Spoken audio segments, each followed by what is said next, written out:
How to remove an Instagram account from your account list. First, open up the Instagram app on your phone. Look for your profile picture. It's usually down at the bottom right corner of the screen. Tap on it once you see it. Now, in the top right corner of the screen, you'll see 3 horizontal lines. Tap on those. It'll open up a menu. Scroll down that menu until you see Log Out. Tap on it, and then confirm by tapping Log Out again. This will log you out of your account. After logging out, you'll be back on the login screen. But don't worry, we're not logging back in just yet. Instead, tap on the gear icon in the top right corner. That's your settings. Now, you'll see a list of all the accounts you've logged into on Instagram. Just tap on the one you want to remove. Once you've tapped on the account, you'll see an option to remove profile. Tap on that.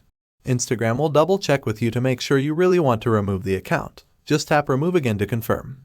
And that's all there is to it. You've now learned how to remove an Instagram account from your list. If you found this video helpful, give it a thumbs up and consider subscribing for more useful tutorials. Thanks for watching, and see you next time.